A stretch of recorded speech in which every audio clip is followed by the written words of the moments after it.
go ebenaja na sege bia ukete so ni go radio ge iya majo kede bo potolopo no kede be ro no nso wadro kan woga ebe oga robelozi oga na adanya oga na chitazo anya ya awe nolia mana tupu ona na chitazo I ga na aga niru no eme wanti ebe also. So we'll be going on with the show even in his absence for today. For now, this morning on NZUKO Anambra, we're taking a look at something quite out of the usual, something very, very important. And we want to delve into one of the most transformative forces shaping our world, which we call artificial intelligence.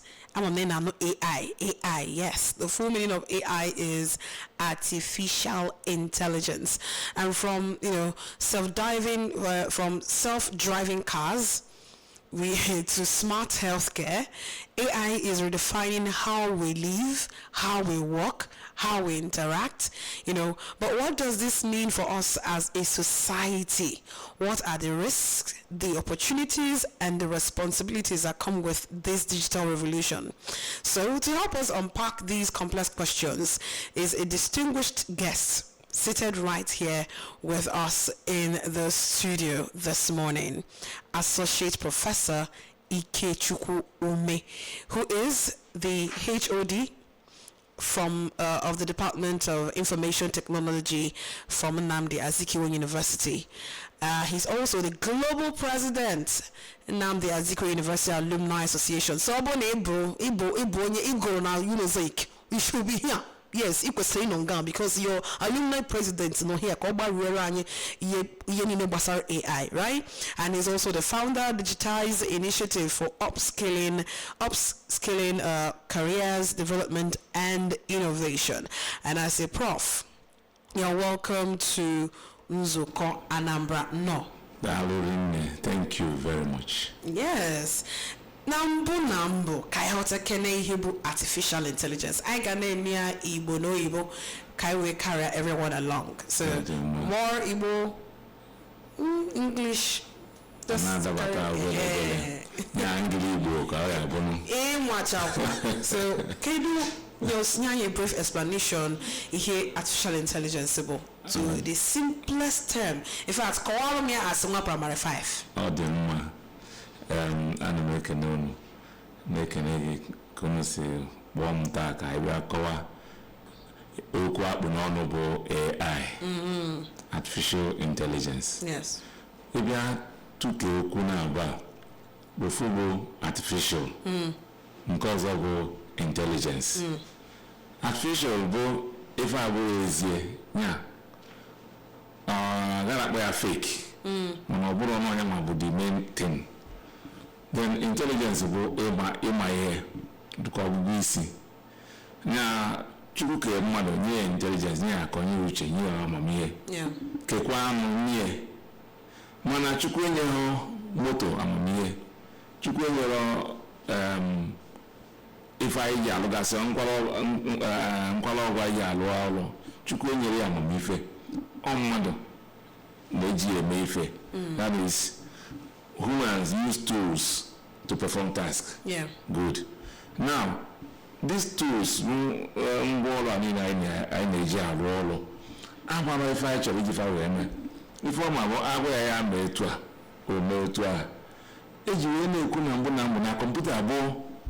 garbage in, garbage out. Monakita, computer was garbage in, garbage out. Computer if you go to have because na adazili mezie igwe computer anuma ko nwe ike na echiche ko nwe ike jiri aka ya mara ife ọ ga-eme mee ya kalalele ka mmadụ nkịtị aka esi wee mee onye ma bụ this artificial intelligence nya iwelo intelligence tinye n'ihe abụrụ mmadụ ọbụrụ ihe Chukwu kere tinye n'ime ọ na-emezi ihe dịka mmadụ aka esi wee mee onye chere echiche aka esi wee mee ka nye gị ihe dịka agbamatụ na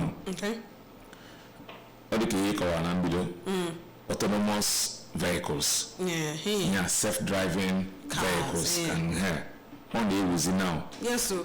n'elu to na moto nwere ike n'anya ebe ị ga-park ọfịa ga-arị park isi moto gị park yourself ọ park ya ọ gaghị akpọ ọ gara aja ma onye ọbụla gị nwa ijebe ebe ị na-eje o mee ka mmadụ dasị park ya karịa dị etu gbada ka esi wee park ya na artificial intelligence so if gị o mee ka o nwere uche na enwe na onwe ya achọrọ enwere ọgụgụ isi mmadụ nwe mana na-akụzigoro enye gị ihe a na-akpọ data bụ dịka ihe ama ama iwezie ihe ama ama isi na ewepụtazie more things ka m nye example of ya data na bụ your name is data your age is data your phone number is data na onye nọ na moto na ikekwe fụ mmadụ sị gị bụ kedu afa gị egwu ya ọ sị kedu ebe ị na-eje egwu ya kedu phone number gị egwu ya kedu ebe ị bụ egwu ya ihe nyegasị ya bụ data onye ahụ werezie data ahụ enyere na tikọọ ya na draw ya one or two questions which is what we call query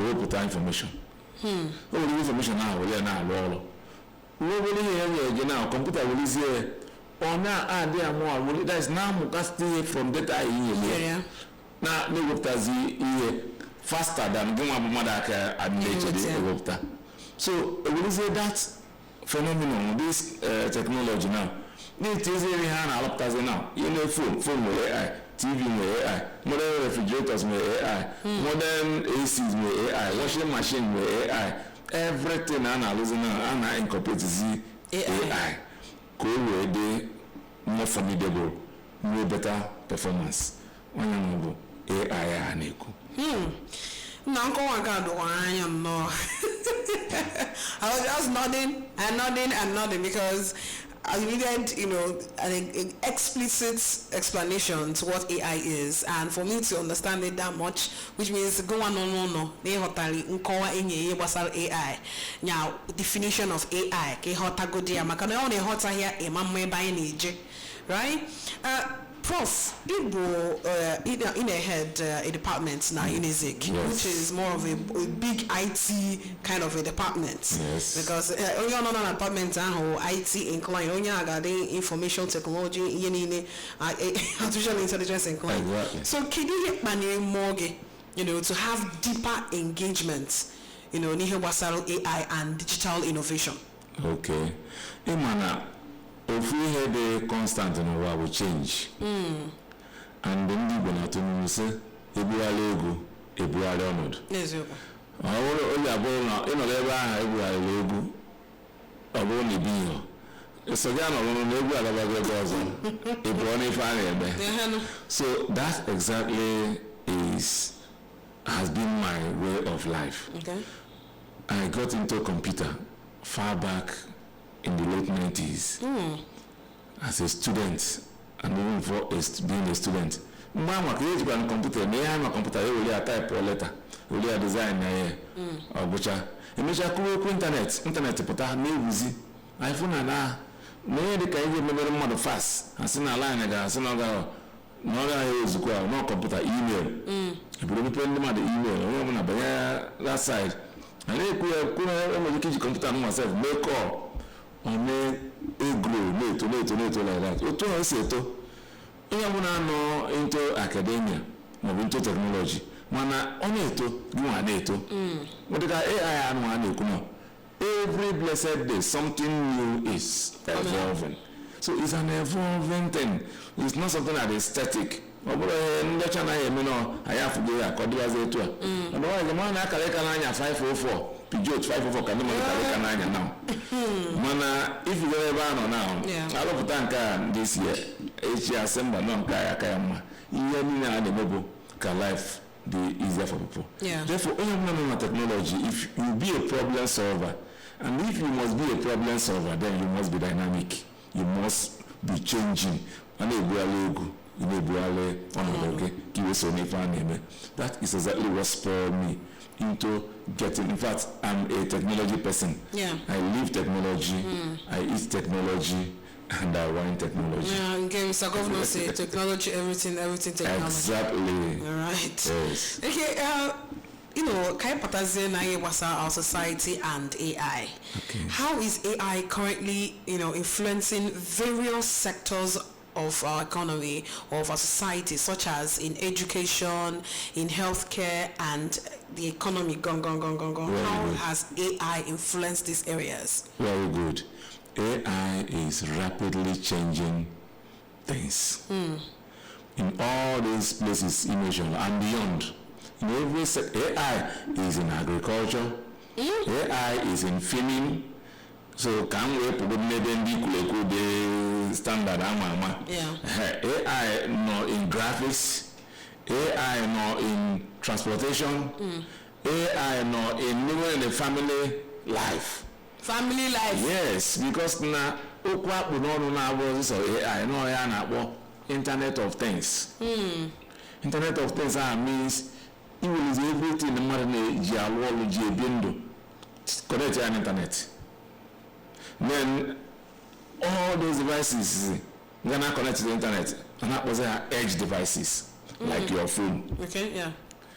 Even in a phone here now, they can upload one email.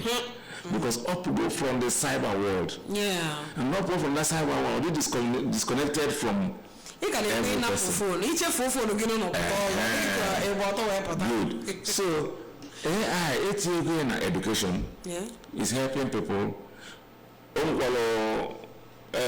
Problems is so that's where I work so let's look at that.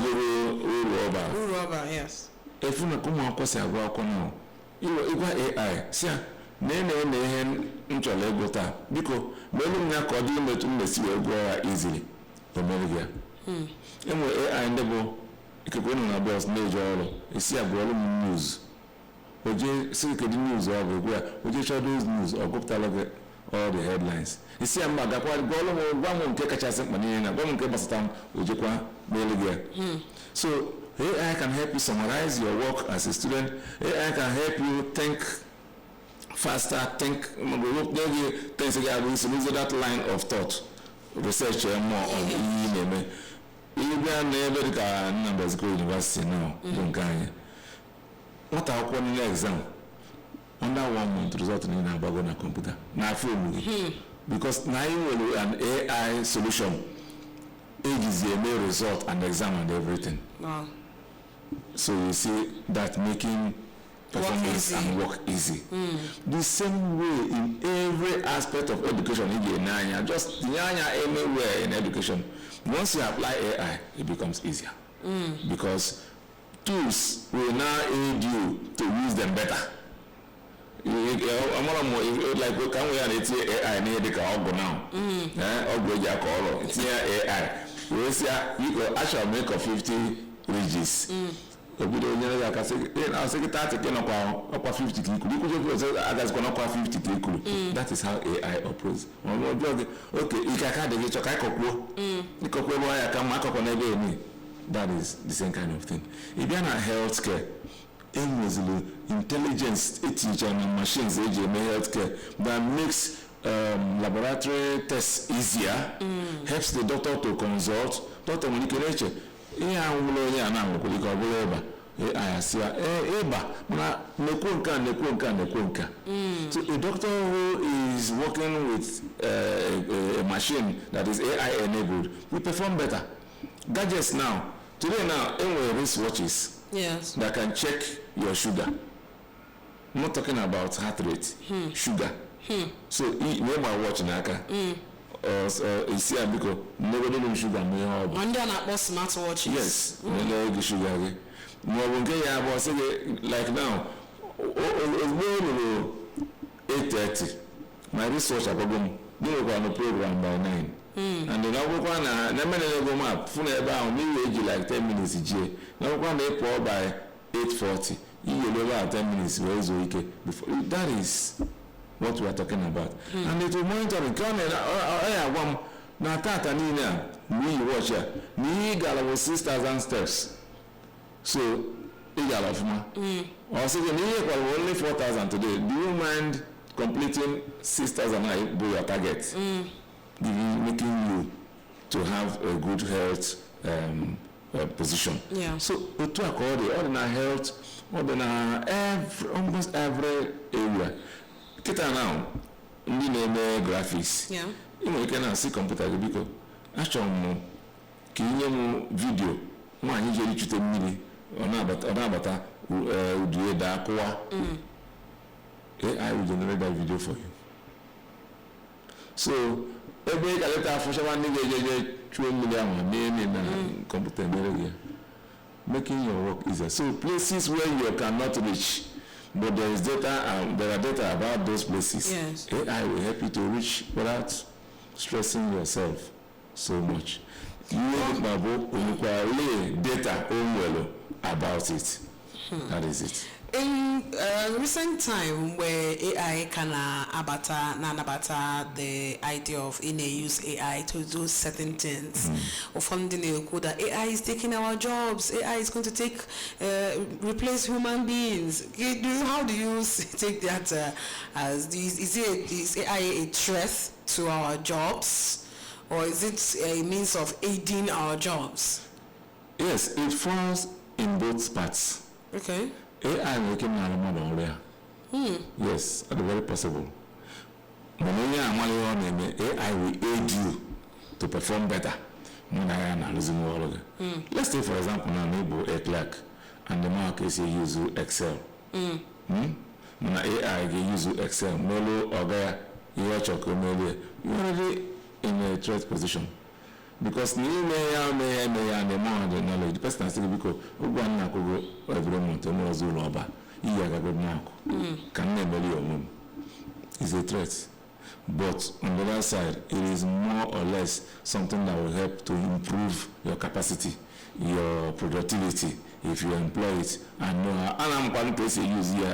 It's not just because even a computer, if you a computer anymore, which na can chokwa ke the word emotion computer more am on the way yes on obi ado agema because computer more on I remember the day I sent something to my AI assistant on my phone. Yes. I said I just broke up with my boyfriend. I said sorry, I don't have emotions. I don't understand how you feel. Good. I'm like, sorry, can you respond? Yes, he will respond to you. AI, how do I manage my wife? Voila. That is the most complex problem everywhere. Your wife is sitting, if you Google don't know how to manage your wife. So, what you call it? You see AI now. All the computers now. Government say we take it. They say because AI, because the no letter no keta can we name cause AI will write for you. What is your you can do the kwa konde kwa. You can see kwa. So. But that's because you know how to control it and how to command it. Yes. If you don't know how to command it, you have issues. Let me give you an example. Yeah. Like autonomous cars are if you enter an autonomous car, e-book online, the vehicle I'm going to every Senyabia. When I will be check here, ask you some questions, or there will be a way to verify. What's your question of one? Goes up on you. I'm going the first time but I'm going the first time. I'm working the man with a motor. Can you teach your cancer to AC? Can you do which you can borrow? Can you give us if you get that comfort? Put in a driver, I'm under yourself. But so as I check my motor, I was saying, but I want I was it was it or 2 hours was I can make another one. If you get yes. So it's already there. And what they made it for is to make life easier. Yeah. In 2021 or so, the Indians went to the moon. They sent an object to the moon. Just 5 minutes to London, they lost signal. I watched it live. Yeah. They lost signal from the space shuttle, and that was the end of it.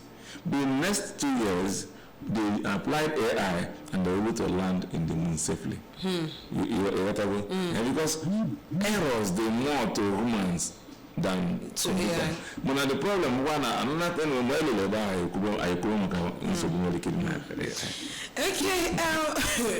were any ethical concerns surrounding AI adoption, especially in a society like ours, Nigeria? Everywhere in the world, there were ethical concerns because AI, ethics of any profession matters a lot. Yes. So, and you know that there will be abuses. For example, AI in your data you don't know where that data will end up in.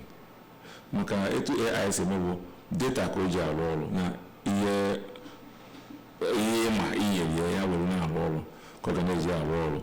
So it will go beyond borders of what you may not have wanted, exposing your data and things like that. So there are a lot of ethical concerns when we talk about using AI. Yeah. Yes. Recently, and in a jam, and throughout the week, in fact, up to this morning, we've had a lot of stories emanating from the last jam that was taken, from the results. In fact, someone committed suicide. A 19-year-old committed suicide in Lagos for failure. In fact, jam recorded mass failure this year. Because a lot of people on social media have thought that AI don't go mark jambo, AI don't go mark jam. So now jam is trying to scrutinize the results and the answers, to bring in all the examination registrars or so to come out to see exactly those people that are complaining, see the questions, see the answers they give and all that, to make sure that everybody is calm. So how do you see this at this point where everybody's now blaming AI? Or is it the normal Nigerian grammar? Or is it truly, can AI actually, get to that point of causing such amount of damage, mass failure? Okay. Now, currently as we speak, I am taking a virtual course on cyber security. Okay. And I had about 4,500 participants. Every Monday we have lectures, then we submit our assignment, do discussions, do tests on Fridays and so on. This program, where I manage Professor Okebukola, former secretary to NUC. Or the kaketa muna ile kunyama no Japan. Muna assignment I submit on Totwa by evening result yaputago. Or AI. Yes. And you see your score. And it will make remarks based on what you put in. That's you will be wondering, how have this thing be able to read all these documents, submissions, let's say 4,000 submissions in just some minutes? The reason because in your level, that's the answer. Yes. And it will not have emotion. Hey, hey, can you take 2 marks? Unless if it was directed to do so with the algorithm. Now, AI work with what we call algorithm. Yes. You know, algorithm, we sort of step by step, I give you a mirror. So, for example, now, when I say AI, they can say, Ofako. If it was it will follow it like that.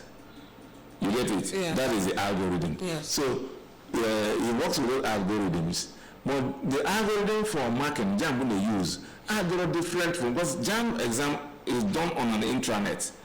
Luckily, I am the state chief technical advisor too for Anambra State. So JAM. So I participated in the JAM exam, but I had to go to all the centers in the south. Ibuku, Oketiti, Meru. I went there to supervise the exam to see what was going on. So, and they all went fine in Anambra. And I interviewed a few students like, how okay, Kazamonade. You got 400 or 400. Listen, what's the name where I buy a jam because the phone there. So there were no complaints during the exams.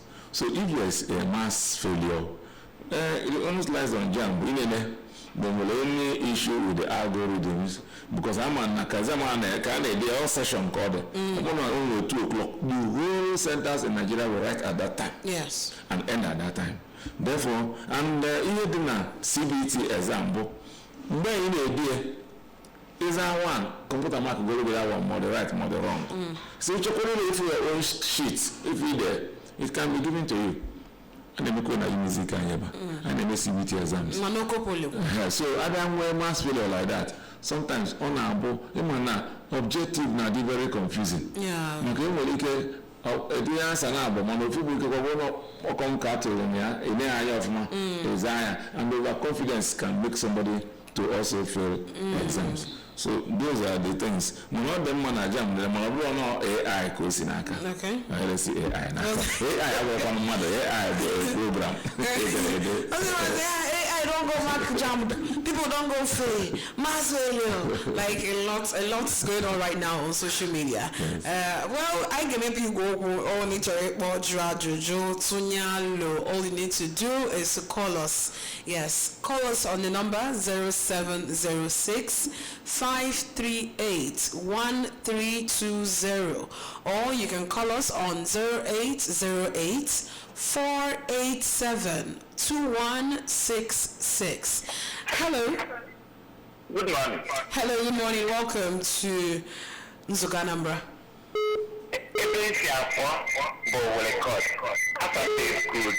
You are calling from Mowere. Okay, go on. Ngani Rebuka. Okay. If I want to the Mana, what in can we call it? Who's the Benabo? AI Gadala New. Okay. Kembo Bona Agriculture. Makina Naketa Ago Gadia Beko Kale. And when they were put over the teacher, the party is where now Kubo, so they can mechanize farming. Mana, opportunity AI and agriculture, Minister of Agriculture, Yanabastia. They can call game, Cargo, Nago, Benata, Cabo Kembo. Okay. In Kibua, where na Opona Independent National Electoral Commission. Anabastia. If one has regular and I didn't so using AI for elections? Yes. Okay. I'm letting you know about election. I make another idea. Okay, come on. Okay, all right, Dalo, Ebukaude. Ebuka say, can't see where my election or see where agriculture, never back or fail. They very much intended for it. Hello, good morning. Hello. Okay. Hello, good morning. Hello, good morning. Hello. Hello, good morning to you. Welcome. Good morning. How do you Champions, no. No, it's a boy, Gani.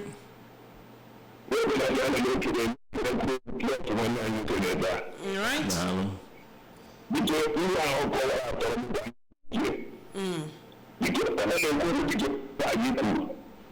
This AI, you only can eat your language also get us in Nigeria. You need to back up. I don't want to touch you, which I know that I didn't share on the market. The journalist, the girl that I made you do. This AI, and you need to use your sorry. That you use your gun.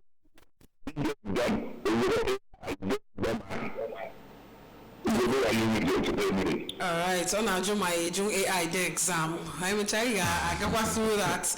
The kind of number to go do calls. Hello, good morning. Hello, good morning. Happy WT. Champions, welcome. I'm a mama. No, Mayor, got you. I like it. You come on, no, wait to do it. Oh, mentally, look at that. But it's a woman in the hour of email. Oh, man, I'm going to go break. Oh, boy, you know that I go to the Gaga. Oh, net, you know, I had a kind of I need to go and win an election. After 1 year, I will pay NATO. It's to America, she mail. It's to high food or Gallon Yamas. You know, the email and the call back. So AI, AI na election. Electoral, election. I go election. Thing you could see go in there. Because to 1 year Nigeria, INEC and judiciary adịghị independent. Ụlọ obodo ndị ọcha ha nọrọ onwe ha. So n'ikwuchi nke na ha ikpe niile a na-ekpe eruru achị oge akọ iru oge a ma kpegbu uru. Uto adịghị independent. Ndị mere ha appoint ka ha na-arụ ọrụ. All right, thank you, Mayor. We have messages on Facebook. Yes, we are live on Facebook. You can see our lovely faces on Facebook, on our Facebook page at Anambra Broadcasting Service. From there, we see your message. Matthew Anambra says, my name is Anambra Matthew Akama Nanofia. AI is making the world very interesting. Let it not take the place of God in our lives. I envy you, Prof. No, the envy person, no. Not the envy person, no. Yeah. All right. Thank you so much, Anambra Matthew. Keep dropping your messages. We'll do well to take them. And you can also send messages to our WhatsApp number, 0705 113-8812. So back to you, Prof. The first caller mentioned adding AI into agriculture, and everybody is pinning on putting AI into the elections. Yeah. But the beavers, is it not AI assisted? You know, the thing is, it's all a matter of terminologies. Education, healthcare. Yes. More than transport, more than agriculture. I mentioned this. Yes. And every aspect of it is in everything now. AI, model, is a tool. Is actually a tool that you use, controlled by software and data, to solve any problem. So it's here AI now, agriculture, which is already there. We're talking about what we call smart farming, smart agriculture. And what do I smart? That means inculcating software, AI software, into smart devices, like this information we are beginning about edge devices. Yes. So even our farms, in where technology that are connected to satellite, it can predict rain. And if there is going to be rain, AI can now, just like Cameroon and Isolako now. Now, you wear an AI device at home that can say, oh, it will rain from weather forecast immediately by 4. Yeah. 3:30, we trust these devices too much? Because I remember it happened to me some weeks ago. My phone, I was coming out in the morning and I looked at my phone and my phone said it will rain today. So I was like, I better come out for here. It will rain. Now me and you live work. You're telling me it's going to rain today, and I came to work and it rained seriously. I was like, ha! So this thing was correct. Yes, because anyway, people all of our forecasting the weather. Meteorologists, we know them. Yes. And there are satellites, thousands of them in space. Only and corner. So AI's job is go a man with you need the satellite and you didn't you might be already there like 3 of them around your area. Yeah. Or maybe somewhere of AI with a report. It is a short. It's helpful. Agriculture. Not that it will rain, but the type of rain. Yes. And the area it will cover. It's thunderstorm. And then AI can now, for example, switch off gadgets in your home when such conditions come. So the same way can be applied in agriculture. You can analyze seeds in ACO. You can analyze not the necessary time. This is best time for you to plant based on weather in your area. This is the kind of insect that might attack. This is how you know AI. Yeah. So when all these things are in place, you find that you have good productivity because all the circumstances, factors, they make good products are they taken care of. That is that. Then the running election. Yes. AI is already there. That's the beavers. Yeah, it's not just so the beavers. AI inside beavers. Not just beavers. Okay. Remember that INEC have the card reader. Yes, the card reader. They even cloud services. Yeah. When you do something on beaver, it's sends to the IRS and so on. Those are AI machines. So instead of somebody, don't say that we are still at the should I call it preliminary stages because we have not really. If you watch American elections, you see what happens. Yes, because I was trying to understand because Mahmoud, the INEC chairman, gave us quality assurance that all results to be sent to the IRED, and not the presidential result was not from the IRED. So that's the issue. The only thing there is that we are intervening. We are not allowing the machines to do all they're supposed to do. Okay. Are you getting the point? Let me give you a typical example. Because in Abada Kota now, in the traffic light there. Yes. Now, if it's an AI traffic light, before the level, he reads the number of vehicles in all the places and knows when to ask people to go. When you get a phone, I break on a line, so I don't have in our age, I don't know you. Every day, green to go. That is the problem. So, but AI will now know, no, this was maybe 60 minutes, 60 seconds. So I switch over to this, I switch over to this. So that is when AI is really implemented. So the two things, you might be using computers, but you might have not included solutions, AI solutions that will make that computer to perform in its optimal condition.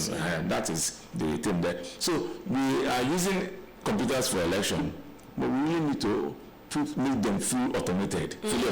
Allow it to do by now telling. So when you bring AI into the election, certain persons will not even do certain things. Yeah, Anambra, more than in the election, 21,000. AI will not do that. As that input is made, they are taking it, calculated it, and will give you exactly what is supposed to be given to you. So the only thing there is that we have not actually started implementing automated. When we implement it totally, I mean, you see difference. But another thing is, you might be our own is to recommend on the Bolova code to implement. Exactly. So until that comes. Well, talking about, okay, let's set this call before we move on. Hello, good morning.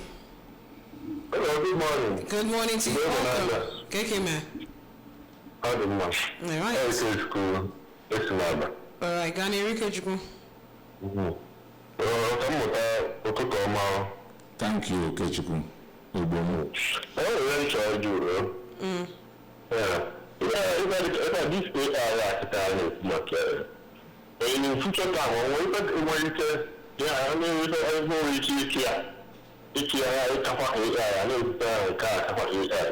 then if I don't charge you, the whole work this AI, we see not malfunction by her. Malfunction, but we don't want to malfunction like Thank you. Thank you. Amaka. Now, if you didn't have AI have been around since the 1960s. It's not new. The only technology we have infrastructures, developments, may boost or this wonderful now. Yeah. Like now, computer network, it came, use internet. Now, more responsive internet connections. That is what is making these things work well. Everyone in AI facility and in one network to make it synchronize with other devices as well. It's useless. Now the issues. So with more now, I have going 2G. For the 1G in there, they go 3G, 4G, 5G. 5G kind of in there now. In Nigeria, 5G I work everywhere. And I'm in China, are already working towards 6G. Wow. And definitely 7G will come. And we're looking at the year 2030. I will a lot of revolutions and AI will not grow. AI simply means putting intelligence in a machine. So it is something that not what if you can intelligence, what if it wasn't yet, how effective are they? Maybe I use faster networks that will make things seamless in performance. Like I told you, edge computing now. Yeah. That is what is trending now. Okay. 3 things: edge computing, middle with AI, and then Internet of Things. It gives you will be in another world altogether. So there will continue to be improvements. It stops. God gave man the authority to go and conquer the world. That's what we are doing. For example, years back, AI man there were 9 planets in the solar system. Yes, okay. But now new planets have been discovered. Asteroids have been discovered. And there are planets, there's a planet that has been discovered that they said is similar to the Earth. But this planet is 5,000 light years away from the earth. 5,000 light years away from the earth. And people are seeing it. And we're talking about going to Mars. If I That is another life in Mars. Come on, another type of people over there. Yeah. So they are looking beyond these things, and for them to get to that level, they need extra intelligence. They need something that a machine, okay, now machines are mass. Yeah. They are not humans. If you are not intelligent like a man, then nothing will be gotten from that place. So by the time they send machines, like when Elon Musk sent the first space shuttle to International Space Center, he would dummy robots. So that the robot will say what's the condition of the robot in the spacecraft, how did they land, what did they feel, and so on and so forth. We then have feelers that show that yes, a human being now can survive that. Yeah. That is exactly what this is going on. So this is evolving. More and more things will come out, and the way to end we do not know. But people are also already telling people, let us curtail this. We can all continue to one day machines will start fighting us. Machines will start, because machines are now getting intelligence and they don't have emotion. Yeah. So they want to fight you. They will fight you in ways that you cannot expect. So that is just it. So the problems associated to AI, like we have said. And part of this problem here in Kuno, some of them go, it causes laziness. Yes. I was about to come to that. I was like, this AI now, yes. It's nice in school, you can use it for education, you can use it for healthcare. And the explanations you give for healthcare, I was like, that means our doctors will not be reading like that when they have AI to assist them with some things. Won't it cause laziness? I'm a robo lawyer, I'm a robo doc. I'm a robot teachers and so on and so forth. So the robot lawyer in US won't be winning in cases. Yeah? Yes. So I know it could be ethical concern about it. Yes. I cannot accept the case here, I gotta accept here. Because it will outwit you. Something that can access trillions of messages in seconds. We're not talking about hours. Before you finish opening a book, you know what time and it's very logical. Yeah, we're talking about robot docs and so on. So if we are definitely they cause laziness, but like I said at initial, it's all about you being able to use it, knowing how to use it. It is still within your control as a human. It's just like humans are still within the control of God. No matter how intelligent you are, you cannot be above your maker. So somebody wrote the code, and somebody can also thwart the code. Exactly. It's just like viruses and antiviruses. People write them. The same people who write them can also know where to get it. But the only problem, the only challenge is that because these data train themselves, they can train themselves beyond what you might have known. And that is just the only challenge. Okay, we have messages. This one from WhatsApp. Good morning, Prof. My name is Chibuzo. By addressing these challenges and leveraging AI's potential, elections can become more efficient, secure, and transparent. AI has the potential to drive significant positive change in various aspects of society. I'm talking about that. The same beavers that we used in our Nigerian election in 2023 was the same beavers Ghana used for their own presidential election, and it was an amazing election. In fact, INEC is even telling them, well done, you did so well. So, which means there is something somewhere that needs to be done so that all the results gets up to the IRF and there are no stories. On Facebook, Nkema Konam Eze. Good morning, Prof. My name is Eze Waja Nkema Konam from Ezinifita Agwata. AI has made life so easy and comfortable for humans, both in the home and office sector. I would like Nigerian government to introduce SO to help the INEC during the election, to help to prevent rigging. Thanks. Okay, I think Chibuzo sent on WhatsApp and also on Facebook. So Chibuzo, I've taken your message, and because we just have a few minutes to go, hey, our course plenty. Okay, let's just take one call and then we end for the day. Hello, good morning. Good morning. Good morning. Your name and location? My name is NZUKO from Akaka. Are you sleeping? No. Speak up. Your name is Guinea.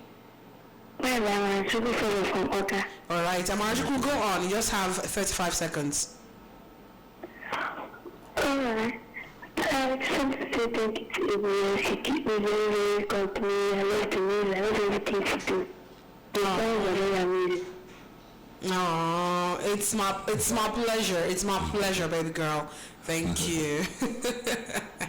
All right, Amarachukwu, thank you so much for calling. We just have a few minutes, but then, Prof. Yeah. Kai Chikotabazi, Kido, how we could, embrace AI fully with its full potential and everything it has to offer as Nigerians and as people in the digital age, using it effectively to our own, benefit. Okay. Because because of one time of time, we did not even talk about different types of AI. Different types of AI. Generative AI, AI was just based on memory, AI that doesn't even keep what it has done. Which one will they use write exam? Which one they use write project? Those are generative AI. Okay, those ones are for us. And that's the problem. Yes, those ones. That's why people say they are biased. They are biased algorithm. Because now data from let's say Oka alone. Maybe now net treated as data of Anambra State. Okay. Maybe I have not gotten data from Aguata. I have not gotten data from what's it called, Coffee and other places. So that is also part of the problem. So different types of AI exist. But the truth is that we have to welcome AI. It has come and it will stay. Whether we accept it here in Nigeria or not, it is there. We talk about people who fly aeroplanes. The AI is needed. People are talking about mechanized farming. People are talking about what you just said about Ghana. We have to implement AI. In everything. We have to, exhaust it to our own benefit and then leave disadvantages. We have disadvantages, so we have to start early to curb it. For example, children must read so that they can confirm and validate whatever data they get from AI. They don't every day again, no. If you rely only on AI, definitely you are not going to succeed. For example, I gave my final year students assignment, and I gave them a timeline for the submission, and students submit to a particular email. They submitted, and when I was going through them, when I saw the ones that we generated from AI, I knew, and I've already remarked, this is AI. There are ways to detect what AI did. Of course, there are AI, just like you can detect plagiarism, there are AI detector. Well, we don't have enough time because we have gone to that as well. Because someone came online to say, well, I'm a social media person, right? Someone came online to say that I think that was on Twitter, say that people say that you can't, people calling other people's write-up AI don't know that people can actually write better than AI. Of course. Don't just call somebody's work AI, and then some people even take the AI work and they do basic editing and escape. Dictating that it's AI is intelligence of a person. Like some years back, people were wondering when Michael Jackson was trending. There was this rumor that they want to clone him so that they have another Michael Jackson in case that one. That is the kind of thing we are talking about now. No longer in physical, but now in software, by instructions. So, and you as a person now, you have a style of writing. Of course. So if you adopt your style and get into a computer, everything is going to generate will be in that style. So if I am used to it, once I say this is this person's work. Okay. That is the kind of thing we're talking about. Alright, my people. It be like something we know ends, right? So we'll learn more and more about artificial intelligence. But at this point, please, how many times you use your AI? How many times? Talk truth. Let the world hear your voice. I use AI. I'm not going to say I don't use it, but most of the time, I will rather rely on what I have inside me, because sometimes what AI gives me is not actually what I'm looking for. So I rather trust my own. So they 9 years ago, sabi use them. We are not actually using. I can also be user. And I would rather say I'm not really, I would say I'm really so comfortable using it. Yes. Okay. Yes. You're confident with what you have. With what I have. Because sometimes I'm like, wait, sometimes I write something, yes, and I'll put it there, maybe to get references or something, and what it gives me sometimes is different from what I actually have in mind. So maybe I still need to learn how to use it. It boils down to what I said earlier. What is giving you is based on where it got its source, its data. Which may not have been where you got your own knowledge. So that is it. But the advantage you have using it is that it now opens more a more diverse area for you. I think that thing you now know it, and you can compare with what you have. And at the end of the day, you might get something better. But people actually AI shame people. And I think it's actually very immature and ridiculous that in this age of technology, you think you can shame somebody. You say somebody posts something and you come and say, AI, copy and carry. I think it's crazy. But it's also the same case because there's what we call, it's a cyber crime to bully somebody online. Well, because of time, I want to thank you so much. I know people who go online on Facebook and they start writing something about somebody who don't confirm facts. It's a crime. Yeah. Okay, thank you so much, Associate Professor Ikechukwu Ume from the Department of Information Technology, NZUKO University. In fact, he is the HOD. Wow, nice. Now, you know that he is... It's time for extra lecture, so you can teach us about this. He's the HOD of Information Technology Department, and he's a global president, NZUKO University Alumni Association. So, please, can our alumni share my videos? Oh, okay, you didn't know. You didn't know. You didn't know to alumni break. Wow, he's not a proud alumni. You must really start today.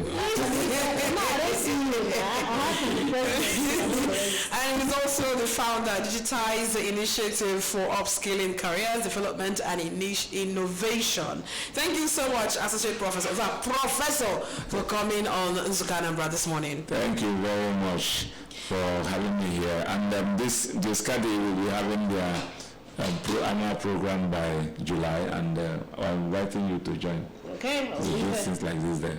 All right, my people, please, what do you have for us today? Have you ever been scammed by house agents? House agent? Scam? Yes. Like landlord, he went to 600,000.